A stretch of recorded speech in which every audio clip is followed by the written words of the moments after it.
నమస్కారం. అహల్య న్యూస్ కి స్వాగతం. మంచి అలవాట్లు, మంచి ఆహారం, వ్యాయామం, మంచి ఆలోచనల ద్వారా ప్రతి ఒక్కరూ ఆరోగ్యాన్ని కాపాడుకోవాలని సీఎం చంద్రబాబు సూచించారు. యోగా, ధ్యానం, ప్రాణాయామం వంటివి జీవన శైలిలో భాగం చేసుకోవాలని పిలుపునిచ్చారు.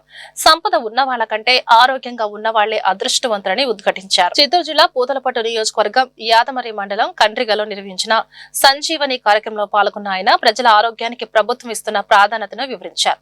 తన వరకు తాను పూర్తి ఆహార నియమాలు పాటిస్తారని చెప్పారు. ఈ సందర్భంగా సంజీవని కార్యక్రమ ప్రాముఖ్యతను సీఎం వివరించారు. రామ రావణ యుద్ధంలో లక్ష్మణుడి ప్రాణాలు కాపాడుకునేందుకు హనుమంతుడు సంజీవనిని తీసుకొచ్చారు.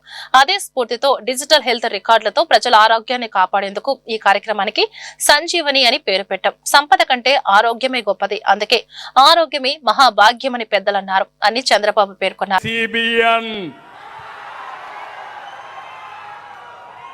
నా దగ్గర తోక తిప్పితే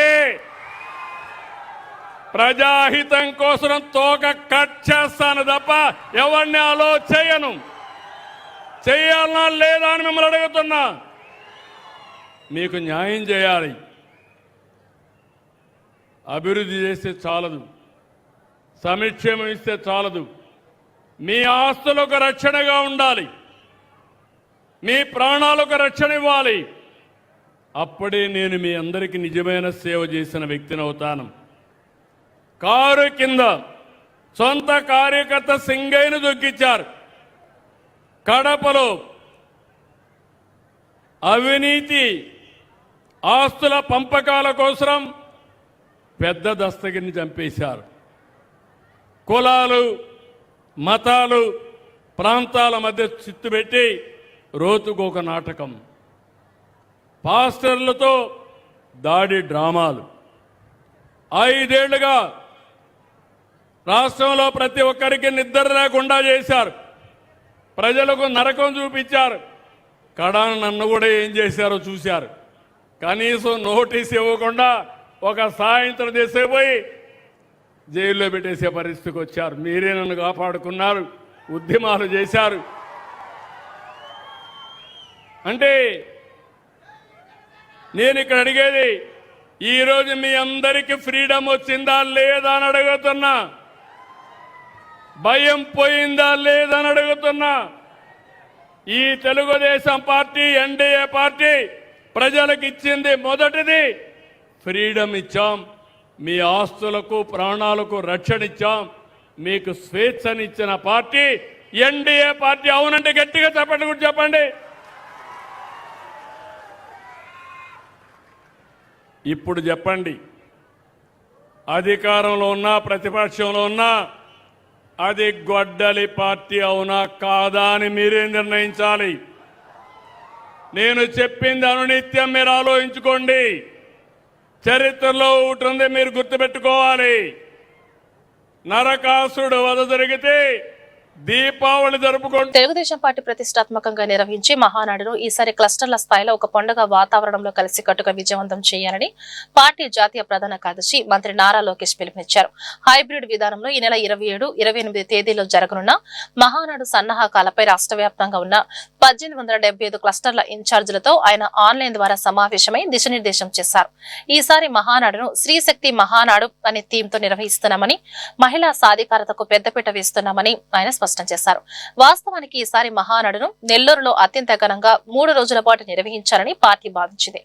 అయితే అంతర్జాతీయ పరిస్థితుల దృష్ట్యా ఇంధన పొదుపు చర్యలు చేపట్టాలన్న ప్రధానమంత్రి నరేంద్ర మోదీ పిలుపునకు స్పందించి ఈసారి హైబ్రిడ్ విధానంలో మహానాడును 2 రోజులు నిర్వహించాలని నిర్ణయించినట్లు లోకేష్ వివరించారు. మాజీ సీఎం జగన్మోహన్ రెడ్డి వ్యాఖ్యలపై మంత్రి పయ్యావుల కేశవ్ తీవ్రంగా విరుచుకుపడ్డారు. జగన్ బెంగళూరు నుంచి వచ్చినప్పుడల్లా కొత్త వాదన తెస్తారన్నారు. యువకులు తమ భవిష్యత్తుకు బాటలు వేసుకోవాలని, ఎవరి చరిత్ర ఏంటో యువకులు తెలుసుకోవాలని సూచించారు. ఉద్యోగాలు, ఉపాధి కోసం చంద్రబాబు పరిశ్రమలు తెస్తున్నారని, జగన్ పరిశ్రమలను తరిమేశారంటూ మంత్రి పయ్యావుల కేశవ్ ఆగ్రహం వ్యక్తం చేశారు. శనివారం ఆయన మీడియాతో మాట్లాడుతూ పులివెందులలో వైఎస్ రాజారెడ్డి ఆకృత్యాలను వివరించారు. ఫ్యాక్షన్ రాజకీయాలకు బీజం వేసింది వైఎస్ కుటుంబం అయితే జగన్ దాన్ని కొనసాగిస్తున్నారని అన్నారు. జగన్ అరాచక రాజకీయాలపై యువత ఆలోచించాల్సిన సమయం ఆసన్నమైందన్నారు. జగన్ బాధితుడు కాదని నిందితుడు అంటూ వ్యాఖ్యానించారు. జగన్ బెంగళూరు నుంచి వచ్చినప్పుడల్లా కొత్త వాదన తెస్తారన్నారు.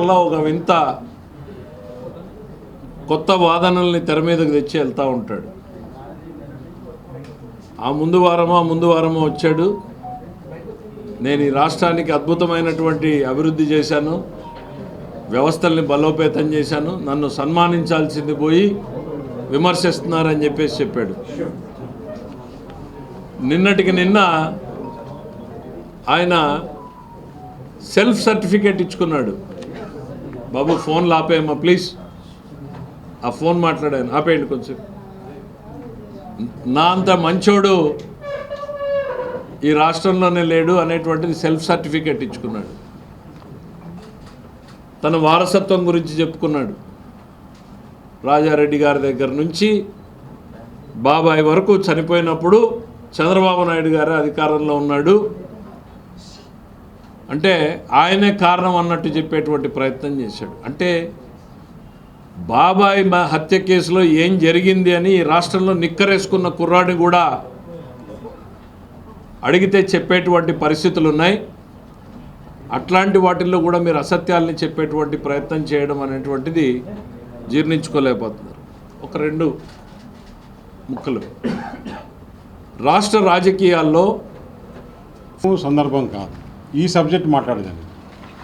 ఎందుకు మరి ఈయన ఇప్పుడు ఈ సబ్జెక్టు మాట్లాడుతున్నాడని ఆలోచన చేసి లోతుగా విచారిస్తే ఆంధ్రప్రదేశ్ రాష్ట్రంలో ఒక సైడ్ వెల్ఫేర్ స్కీమ్స్ కానీ ఇంకొక సైడ్ ఇండస్ట్రియల్గా డెవలప్మెంట్స్, ఎంప్లాయ్మెంటు, ఏదైతే సూపర్ 6 చెప్పారో అవన్నీ కూడా బాగా అమలు జరుగుతున్నాయి.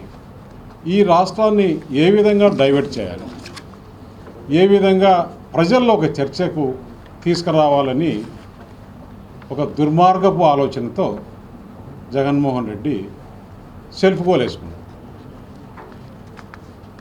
ఆయన కుటుంబంలో మా తాతగారు ఏ విధంగా చనిపోయారు, మా నాన్నగారు ఏ విధంగా చనిపోయారు, మా చిన్నాన్నగారు ఏ విధంగా,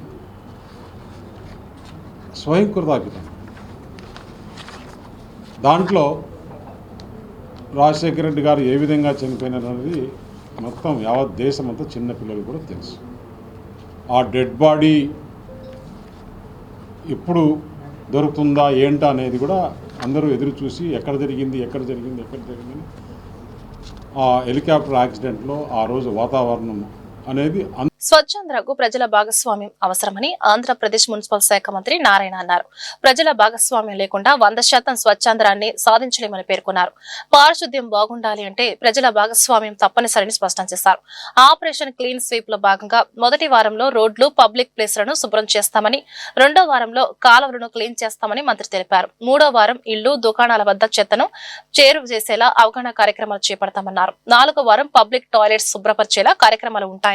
నేటి నుంచి ఒక రాష్ట్రం, ఒక పరిశుభ్రత లక్ష్యం నినాదంతో ఏపీ వ్యాప్తంగా ఆపరేషన్ క్లీన్ స్వీప్ కు ఏపీ ప్రభుత్వం పిలుపునిచ్చింది. విజయవాడ మున్సిపల్ కార్పొరేషన్ ఆధ్వర్యంలో జరిగిన కార్యక్రమాన్ని మంత్రి నారాయణ ప్రారంభించారు. ఎమ్మెల్యే బోండా ఉమామహేశ్వరరావు, మున్సిపల్ అధికారులు, పారిశుద్ధ్య కార్మికులతో కలిసి మంత్రి రోడ్లు ఊడ్చారు, డివైడర్ కు పెయింట్ వేశారు. ఆ తర్వాత అన్నా క్యాంటీన్ లో ప్రజలతో కలిసి అల్పాహారం తీసుకున్నారు. అనంతరం మంత్రి మాట్లాడుతూ ఏపీలో 4 వారాల పాటు ఈ కార్యక్రమం చేయాలని నిర్ణయించామని తెలిపారు. 123 మున్సిపాలిటీస్లో ఆపరేషన్ క్లీన్ స్వీప్ అనే కార్యక్రమాన్ని యాక్చువల్గా ప్రారంభించాం. ఇది 4 వారాల పాటు జరిగే ప్రోగ్రాం. దీంట్లో ముఖ్యంగా ప్రజలందరూ భాగస్వామ్యం కావాలనేది మెయిన్ ఉద్దేశం. ఎందుకంటే నిజమైన స్వచ్ఛాంధ్ర, స్వచ్ఛ భారత్ని సాధించాలంటే ప్రజల యొక్క భాగస్వామ్యం కావాలా, ప్రభుత్వం అధికారులే కాదు. దాంతో ప్రజలు కూడా ఇన్వాల్వ్ అయితేనే ఇది సక్సెస్ అవుతుందని గౌరవ ముఖ్యమంత్రి గారు మొదటి చెప్తున్నారు. అందుకనే వారే స్వయంగా ప్రతి నెల 3వ శనివారం ఈ స్వచ్ఛాంధ్ర కార్యక్రమాన్ని ఒక్కొక్క జిల్లాలో ఒక్కొక్క నెల యాక్చువల్గా వారే స్వయంగా చేస్తున్నారు. అలా చేయడంలో ముఖ్య ఉద్దేశం ఏంటంటే ప్రజల భాగస్వామ్యం అయితే త్వరగా మనం సాధించగలం అనే ఉద్దేశంతో. అయితే ఇప్పుడు స్పెసిఫిక్గా 4 వారాల పాటు అంటే వచ్చే నెల 20వ తేదీ వరకు ఆపరేషన్ క్లీన్ స్వీప్ అనే కార్యక్రమాన్ని పెట్టడం ఏంటంటే ఒక వారంలో ఏదైతే ఈ యొక్క కెనాల్స్ ఉంటే అవన్నీ క్లీన్ చేయటం, డ్రైనేజ్ అవి, ఒక వారంలో టాయిలెట్స్, ఒక వారంలో సెగ్రిగేషన్ గురించి అవేర్ చేయటం, ఒక వారంలో ఎక్కడైతే చెత్త చదువు దాన్ని క్లీన్ చేయటం, ఇట్లా 1 వీక్ చేయటం వల్ల ఒక స్పెషల్ డ్రైవ్ చేయటం వల్ల అవేర్నెస్ వస్తుంది ప్రజలనే ఉద్దేశంతో దీన్ని యాక్చువల్గా రాష్ట్రంలోని 123 మున్సిపాలిటీస్లో స్టార్ట్ చేశారు. కూటమి ప్రభుత్వం ఏర్పాటు అయినాక పారిశుభ్రతకి అత్యంత ప్రాధాన్యత ఇచ్చాం. అత్యాధునికమైనటువంటి ఎక్విప్మెంటు, మిషనరీ, దేశ విదేశాల్లో టెక్నాలజీని మరి అందిపుచ్చుకొని మిషనరీ తీసుకొస్తున్నాం. అన్ని రకాలుగా కూడా ఎక్కడ చిన్న చిన్న మురుగు కాలువలు కానీ, డివిజన్లో రోడ్లు కానీ, చిన్న రోడ్లలో వెళ్ళే చిన్న మిషన్లు, పెద్ద రోడ్లో వెళ్ళే పెద్ద మిషన్లు, అలాగే వాటర్ క్లీనర్సు, అన్ని రకాలుగా రోడ్లు ప్యాచ్ వర్క్లు కూడా ఆటోమేషన్ వచ్చినాయి. దాన్ని కూడా చేస్తూ ఉన్నాం. పెద్ద ఎత్తున ప్రజల ఆరోగ్యానికి ప్రాధాన్యత ఇవ్వటం వల్ల ఇవాళ విజయవాడ నగరంలో దాదాపు 7 స్టార్ రేటింగ్ విజయవాడ కార్పొరేషన్కి వచ్చింది. గౌరవ కమిషనరు ధ్యాన్ చంద్ గారు వచ్చినాక నిరంతరం కూడా మానిటరింగ్ చేయటం వల్ల ఇది సాధ్యమైంది. అంటే ఈ ప్రభుత్వానికి ప్రజల ఆరోగ్యమే ప్రధానమైనది. ఎన్ని కోట్లు ఖర్చు అయినా పర్లేదు, మాకు వాళ్ళకి అన్ని రకాల సదుపాయాలు ఇవ్వాలని అటు మ్యాన్ పవర్ ఉపయోగిస్తూ ఉన్నాం, ఇటు మిషనరీ ఉపయోగిస్తూ ఉన్నాం. అన్ని రకాలుగా కూడా ఈ టెక్నాలజీ సాయంతో చేస్తూ ఉన్నాం. ఈరోజు ఆపరేషన్ క్లీన్ స్వీప్ ద్వారా ఈ రాష్ట్రంలోనే చెత్త అనేది ఉండకూడదని మొట్టమొదటి ఉదయమే 5:30కే మరి గౌరవ మంత్రి నారాయణ గారు ఇక్కడికి వచ్చేసి మన పెద్ద ఎత్తున ఈ కార్యక్రమాన్ని సెంట్రల్ నియోజకవర్గంలో వారు, కలెక్టర్ గారు, ప్రిన్సిపల్ సెక్రటరీ సురేష్ గారు, ధ్యాన్ చంద్ గారు అందరూ, అలాగే పట్టాభి చైర్మన్, అలాగే మిగిలినటువంటి చైర్మన్లు, నాయకులు, అధికారుల ఆధ్వర్యంలో కార్యక్రమం చేపట్టాం. చాలా సంతోషంగా ఉంది.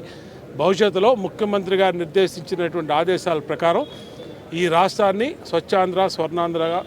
స్వచ్ఛాంధ్రలో ఈ రాష్ట్రాన్ని ముందొచ్చేటట్టుగా, దేశంలోనే ముందొచ్చేటట్టుగా అందరం కూడా ఎమ్మెల్యేలు, మంత్రులు, అధికారులు అందరం కూడా ఒకే తాటి మీద కష్టపడతామని తెలియజేస్తాం. ఈరోజు గౌరవ ముఖ్యమంత్రి గారి దిశానిర్దేశంలో గౌరవ మంత్రివర్యులు నారాయణ గారి సారథ్యంలో విజయవాడ సెంట్రల్ నియోజకవర్గంలో గౌరవ శాసనసభ్యులు బోండామేశ్వర గారి ప్రోత్సాహంతో ఆపరేషన్ క్లీన్ స్వీప్ కార్యక్రమానికి రాష్ట్ర వ్యాప్తంగా శ్రీకారం చుట్టడం జరిగింది. మరి జనవరి 2025లో ప్రారంభమైనటువంటి స్వర్ణాంధ్ర స్వచ్ఛాంధ్ర ఉద్యమానికి మరింత ఊతం ఇచ్చే విధంగా ఈ కార్యక్రమాన్ని 4 రోజుల పాటు చేపట్టడం. ఇప్పటికే మరి జాతీయ స్థాయిలో స్వచ్ఛ సర్వేక్షణలో 5 ప్రతిష్టాత్మకమైనటువంటి అవార్డులను గెలుచుకున్నటువంటి రాష్ట్రం. మరి స్వచ్ఛ సూపర్ లీగ్లో స్థానం సంపాదించుకున్నటువంటి విజయవాడ మున్సిపల్ కార్పొరేషన్ మరి ఈ సంవత్సరం జరిగేటటువంటి స్వచ్ఛ సర్వేక్షణలో అన్ని రాష్ట్రాల కంటే అత్యధికంగా అవార్డులను మనం సాధించాలి అని చెప్పి గౌరవ ముఖ్యమంత్రి గారు లక్ష్యాన్ని నిర్దేశించడం, ఆ రకంగానే 4 వారాల పాటు ఒక యాక్షన్ ప్లాన్ని మరి మా ప్రిన్సిపల్ సెక్రటరీ సురేష్ కుమార్ గారు, మా స్వచ్ఛాంధ్ర కార్పొరేషన్ మా ఎండి అనిల్ గారు, మా టీం మొత్తం కూడా ఈ 4 వారాల పాటు ఒక ప్రోగ్రామ్ని డివైజ్ చేసి రాష్ట్ర వ్యాప్తంగా 123 మున్సిపాలిటీలు, కార్పొరేషన్లో అమలు చేస్తూ ఉన్నాం. ఈ రోజున మరింత పెద్ద ఎత్తున ఈ కార్యక్రమాన్ని ఇక్కడ ఏర్పాటు చేసినందుకు గౌరవ కమిషనర్ గారు ధ్యాన్ చంద్ర గారిని, కలెక్టర్ లక్ష్మీ. విజయవాడ ఎంపీ కేసినేని చిన్నిపై వైఎస్ఆర్సీపీ ఎన్టీఆర్ జిల్లా అధ్యక్షుడు దేవినేని అవినాష్ చేసిన అనుచిత వ్యాఖ్యలను TDP Vijayawada parliament SC cell అధ్యక్షుడు సొంగ సంజయ్ వర్మ, టీఎన్ఎస్ఎఫ్ జిల్లా కార్యదర్శి చరణ్ సాయి యాదవ్ మరియు టీఎన్ఎస్ఎఫ్ అధికార ప్రతినిధి దర్శిత్ తీవ్రంగా ఖండించారు. విజయవాడ పార్లమెంట్ లో జరుగుతున్న అభివృద్ధి వైసీపీ నాయకులకు కనిపించడం లేదా అని, ఇప్పటికైనా బుద్ధి తెచ్చుకోకపోతే గతంలో వచ్చిన 11 సీట్లు కూడా ఈసారి కష్టమేనని ఎద్దేవా చేశారు. ఈ రాష్ట్ర ప్రజలు కూటమి చేస్తున్న అభివృద్ధికి మరొకసారి పట్టం కట్టడానికి సిద్ధంగా ఉన్నారని స్పష్టం చేశారు. విజయవాడ గురునానక్ కాలనీలోని ఎంపీ కార్యాలయం నందు విజయవాడ ఎంపీ కేసినేని చిన్నిపై వైఎస్ఆర్సీపీ ఎన్టీఆర్ జిల్లా అధ్యక్షుడు దేవినేని అవినాష్ చేసిన అనుచిత వ్యాఖ్యలను TDP Vijayawada parliament SC cell అధ్యక్షుడు సొంగ సంజయ్ వర్మ, టీఎన్ఎస్ఎఫ్ జిల్లా కార్యదర్శి చరణ్ సాయి యాదవ్ మరియు టీఎన్ఎస్ఎఫ్ అధికార ప్రతినిధి దర్శిత్ మీడియా ముఖ్యంగా తీవ్రంగా ఖండించారు. ఈ సందర్భంగా వారు మాట్లాడుతూ జగన్ మీడియా సమావేశాల్లో ఎన్టీఆర్ జిల్లాలో ఒక కీలక రాజకీయ అంశాన్ని ప్రస్తావిస్తూ వంగవీటి రంగాను టైగర్ గా అభివర్ణిస్తూ చెప్పుకొచ్చారని, అయితే జగన్ కు గత 5 సంవత్సరాలు రంగా ఎందుకు గుర్తుకు రాలేదని ప్రశ్నించారు. ఇప్పుడు ఓట్ల కోసమే రంగా గుర్తు వచ్చారని ఎద్దేవా చేశారు.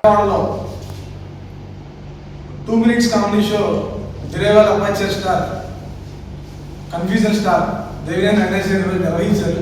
ఈరోజు ఏంటా సారాంశం అని చెప్పి నేను కష్టపడేదమ్మా, ఏం చెప్పాడా ఈరోజు విజయవాడ అభివృద్ధి జరుగుతూ ఉంది కదా, దాని గురించి ఏమన్నా మాట్లాడా, లేకపోతే వాళ్ళ అధినాయకుడు చెప్పాడు కదా దాని గురించి ఏమన్నా మాట్లాడడానికి నేను విన్నాను. ఎప్పుడో జరిగిపోయిన దసరా ఉత్సవం గురించి తీసుకొచ్చి ఈరోజు విజయవాడ ఉత్సవం కోసం ఎగ్జిబిషన్ తీసుకున్నారు. ఆ భూముల గురించి మాట్లాడుతూ ఉన్నాడు. ఈరోజు డిఏ విరేవాళ్ళ అపాచర్ దేవినేని అవినాష్ గారు, మీరు నిద్ర మేలుకోండి దయచేసి. దసరా అయిపోయింది, సంక్రాంతి అయిపోయింది, పిల్లలకి వేసవి సెలవులు కూడా వచ్చినాయి. ఇంకా నువ్వు అక్కడే నిద్రపోయినట్టున్నావు. ఈరోజు రాష్ట్రంలో నీ వైసీపీ అధినాయకుడు ఏం చెప్పాడో కూడా తెలుసుకోలేని పరిస్థితిలో నువ్వు ఉన్నావు. ఈరోజు విజయవాడ నగరం గురించి నిన్న మీ నాయకుడు చెప్పాడు కదా, టైగర్ వంగవీటి మోహన్ రంగా గారి గురించి. నీకు నిజంగా నీ పార్టీ మీద చిత్తశుద్ధి ఉన్నా, నీ అధినాయకుడి మీద చిత్తశుద్ధి ఉన్నా, నువ్వు విజయవాడలో ఉన్న వంగవీటి మోహన్ రంగా గారి విగ్రహానికి పూలమాల వేయడానికి సిద్ధంగా ఉన్నావా? ఈరోజు నీ అధినాయకుడు చెప్పిన మాటలు కూడా నువ్వు పట్టించుకో. ఈరోజు ఎంతసేపు కూడా నీ రాజకీయ అవసరాల కోసం, ఈరోజు నీ రాజకీయ భవిష్యత్తు కోసం ఈరోజు నోటికి వచ్చిన అబద్ధాలు మాట్లాడుతూ ఉన్నాడు. ఈరోజు దేవాలయం భూములంట ఈరోజు తెలుగుదేశం పార్టీ వాళ్ళు దోచేసుకున్నారంట. ఈరోజు ఆ దేవాలయ భూమికి ఎంత ఇన్కమ్ సృష్టించారో నీకు తెలుసా? అక్షరాలతో సహా. ఈరోజు మీరు అడగండి ఎండోమెంట్ డిపార్ట్మెంట్ కన్ఫ్యూజన్ స్టార్ గురించి. ఎందుకంటే హాస్యాస్పదంగా ఉంటాయి వీళ్ళు మాట్లాడే మాటలు. ఎందుకు వస్తారో మీడియా ముందుకు తెలియదు, సడన్గా వస్తారు. ఏం మాట్లాడాలో అర్థం కాక ఏదేదో మాట్లాడేసి వెళ్ళిపోతూ ఉంటారు. అసలు విజయవాడ పార్లమెంట్ గురించి మనం చూద్దాం. నాకు ఒక తెలిసి, నీకు ఒక తెలిసి, మీ ఇంట్లో కూడా ప్రజాప్రతినిధి పెట్టవే నువ్వు. ఈరోజు ఒక ప్రజాప్రతినిధి, ఎంపీ, మెంబర్ పార్లమెంట్, ఆయన చేస్తున్న కార్యక్రమాలు ముందు నువ్వు ఒక ప్రతిపక్షంలో ఉండి నేనేదో జిల్లా అధ్యక్షుడని ఆనందపడుతున్నా దేవినేని అవినాష్. అసలు ఎంపీ అంటే ఏంటి, ఎంపీ పరిధిలో ఏమంటే, ఎంపీ ఏం చేయొచ్చు, ఏం చేస్తున్నాడు మా విజయవాడ పార్లమెంటు సభ్యులు అని చెప్పి మీరు చిన్ని గారి గురించి ఎంక్వైరీ చేయాలి ఫస్ట్. ఎందుకంటే మీరు జిల్లా ప్రెసిడెంట్ కాబట్టి. దానికి కూడా మీ పార్టీ మీకు అర్హత ఎందుకు ఇచ్చిందో కూడా తెలియదు. మీరు మాట్లాడే మాటలు చూస్తే జోక్గా ఉన్నాయి. ఒక జోకర్ వచ్చి ఏదో ఒక పిల్లల్ని అని చెప్పి వెళ్ళిపోతాడు, మొక్కకి చెవులకి రంగులు వేసుకొని. మీరు ఏంటంటే ఏమి వేసుకోకుండా సరదాగా మీడియా ముందుకు వచ్చి ఆ గొట్టాలు మీడియా ముందుండే ఆ మా ఉంటాయి కదా.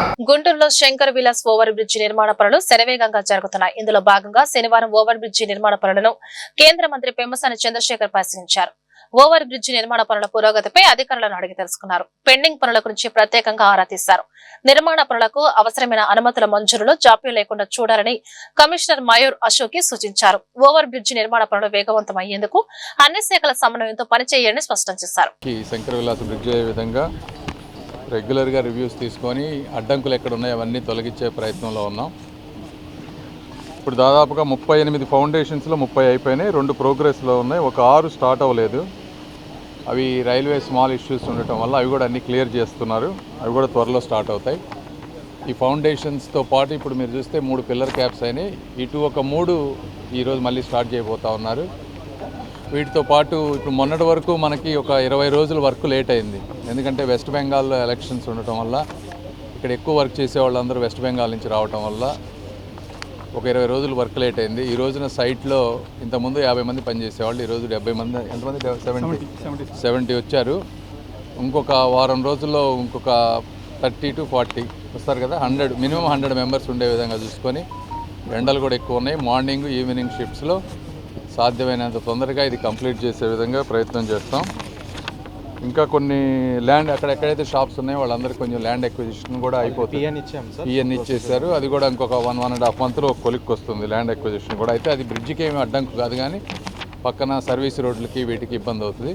బట్ ఏదేమైనప్పటికీ అనుకున్న టైం ప్రకారం వచ్చే సంవత్సరం జూలై 2027కి ఎట్టి పరిస్థితుల్లో కంప్లీట్ చేసే విధంగా అందరినీ కోఆర్డినేట్ చేసుకొని చేస్తాం. ఇప్పుడు ఇక్కడేం డిపార్ట్మెంట్ పర్మిషన్ ఏం పెండింగ్ లేదు, అది వితిన్ 24 hours ఇస్తారు. అదంతా మన కమిషనర్ చేతుల్లోనే ఉంటుంది కాబట్టి ఇబ్బంది ఏం లేదు.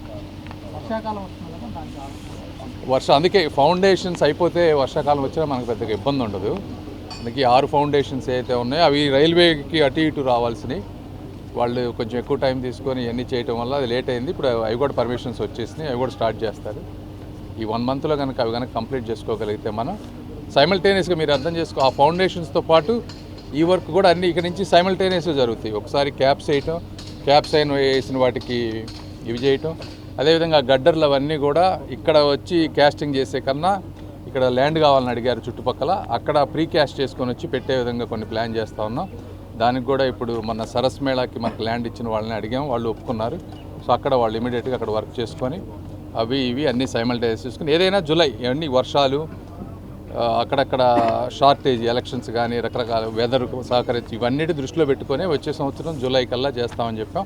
అవసరమైతే ఒక నెల ముందే ఉంటుంది తప్పించి ఎట్టి పరిస్థితుల్లో లేట్ కాకుండా చేస్తాం. అధ్యాపక ఉద్యమ నేత మాజీ ఎమ్మెల్సీ ఎంజే మాణిక్యరావు శత జయంతి ఉత్సవాలు శనివారం ఏసీ కళాశాల ఆడిటోరియంలో జరిగాయి. ఎంజేఎం మెమోరియల్ కమిటీ ఈ ఉత్సవాలను నిర్వహించింది. మాజీ ఎమ్మెల్సీ కెఎస్ లక్ష్మణరావుతో పాటు బాపట్ల మాజీ ఎంపీ మాల్యాద్రి, ఎమ్మెల్యే నక్క ఆనందబాబు, రిటైర్డ్ వీసీ బాలమోహన్ దాస్, ఇతర అధ్యాపకులు నివాళులర్పించి మాట్లాడారు. గతంలో అందరూ ఉన్నత విద్యను అభ్యసించగలిగారంటే ఎయిడెడ్ కళాశాలలే ప్రధాన కారణమని చెప్పారు. ఎయిడెడ్ అధ్యాపకుల సమస్యల పరిష్కారానికి ఎంజేఎం విశేషమైన కృషి చేశారని, ఆయన ఆశయాల సాధన కోసం ప్రతి ఒక్కరూ కృషి చేయాలని పిలుపునిచ్చారు. అధ్యాపక ఉద్యమ నేత ఎంజే మాణిక్యరావు గారి శత జయంతి ఉత్సవాలు ఈ ప్రాంతంలో ఎయిడెడ్ కాలేజీల ద్వారానే వేలాది మంది లక్షలాది మంది చదువుకోగలిగారు. బాలమోహన్ దాస్ గారు కూడా నర్సరావుపేట ఎస్ఎస్ఎన్ కాలేజీలో చదివాడు. నేను కూడా సిఆర్ రెడ్డి కాలేజీలో చదువుకున్నాం. ఆ రోజు చదువుకోగలిగామంటే ఎయిడెడ్ కాలేజీల కారణం. వాటికి ఎయిడ్ తీసుకురావడంలో, ఆ సిబ్బందికి అధ్యాపకులకు రక్షణ కల్పించడంలో మాణిక్యరావు గారు మహత్తరమైన పోరాటాలు చేశారు. ఆయన 11 ఏళ్ల శాసనమండలి సభ్యుడిగా కూడా ఎక్కువ ఎయిడెడ్ గురించే కృషి చేశాడు. అందువల్ల ఆయన మీద కృతజ్ఞతతో ఈరోజు ఈ శత జయంతోత్సవాలు నిర్వహిస్తూ ఉన్నాం. భవిష్యత్తులో ప్రభుత్వ విద్యారంగ పరిరక్షణకి దీన్ని ఒక ఆదర్శంగా తీసుకుని కృషి చేస్తామని తెలియజేస్తాం. నమస్కారం, నా పేరు బాలమోహన్ దాస్. 2005, 2008లో ఇక్కడ నాగార్జున యూనివర్సిటీ వైస్ ఛాన్సలర్గా పనిచేశాను. మాది నరసరావుపేట. మాణిక్యాలరావు గారు పుట్టింది నరసరావుపేట. ఉపాధ్యాయులకు ఒక ఆరాధ్య దైవం అని మాణిక్యాలరావు గారు ఈ రోజున వారి అభిమానులంతా కలిసి శత జయంతి ఉత్సవాలు జరగటం చాలా సంతోషం. నేను విశాఖపట్నంలో ఉంటాను.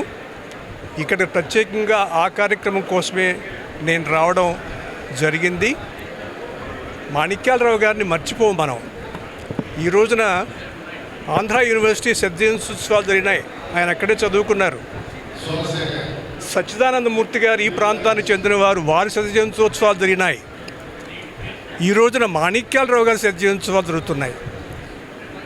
ఇన్స్టిట్యూషన్స్కి శత జయంత్యోత్సవాలు జరుగుతాయి, కానీ వ్యక్తులకి జరగటం చాలా అరుదు. మహాత్మా గాంధీ గారి జరిగి ఉండొచ్చు, నెహ్రూ గారికి జరిగి ఉండొచ్చు, మాణిక్యాలరావు గారికి ఈరోజు జరగటం మన గుంటూరు ఏసీ కాలేజీ చేసుకున్న ఒక అదృష్టంగా నేను భావిస్తున్నాను. ఎంతోమంది ఇక్కడి నుంచి దూర ప్రదేశాల నుంచి కూడా వచ్చారు. ఇక్కడ మాల్యాద్రి గారు ఉన్నారు. అక్కడ జవహర్ భారతి కాలేజీ ప్రిన్సిపాల్ చేసినప్పుడు వారు కాలేజీ యూనియన్ ప్రెసిడెంట్గా కూడా ఉన్నారని వారు చెప్పడం జరిగింది. మిత్రుడు లక్ష్మణరావు ఈ కార్యక్రమాన్ని చేపట్టడం ద్వారా మాణిక్యాలరావు గారికి నమస్కారాలు చెప్పడమే కాకుండా ఉపాధ్యాయులందరికీ కూడా ఒక గౌరవ సూచకంగా మనకు మేలు చేసిన వారిని మర్చిపోకూడదు అనే ఉద్దేశంతో లక్ష్మణరావు గారు చేస్తున్నారు. మిత్రులు చాలామంది ఇక్కడి నుంచి వచ్చి ఉన్నారు. నాకు కొంతమంది తెలుసు, కొంతమంది తెలియదు. గుంటూరు అంటే నాకు చాలా ఇష్టం.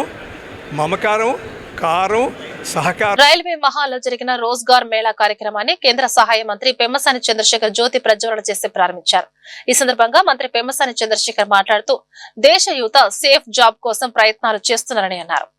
ప్రధాని మోడీ ఒక లక్ష్యంతో ముందుకు వెళుతున్నారని తెలిపారు. నేషనల్ హైవేస్, రైల్వే స్టేషన్స్ అన్ని డెవలప్మెంట్ చేస్తున్నారని తెలిపారు. 2013లో శాంక్షన్ అయిన నందివెలుగు బ్రిడ్జిని కూటమి ప్రభుత్వం అధికారంలోకి వచ్చాక మరలా మొదలు పెట్టామని తెలిపారు. 10,000 కోట్ల రూపాయల రైల్వే బడ్జెట్ ను ఏపీకి కేటాయించారని అన్నారు. భారతదేశాన్ని ముందుకు తీసుకువెళ్లాలి అంటే యువత వలనే సాధ్యం అవుతుందని అన్నారు. 1,05,000 పోస్టాఫీసుల్లో 4,50,000 మంది ఉద్యోగులు పనిచేస్తున్నారని తెలిపారు. దేశంలోని పోస్టాఫీసుల ఆదాయాన్ని 200 కోట్ల నుంచి 2,000 కోట్లకు పెంచామని తెలిపారు. జయించిన చూపించిన నూతన ఉద్యోగస్తులందరికీ కూడా ధన్యవాదాలు, అభినందనలు తెలుపుతాం.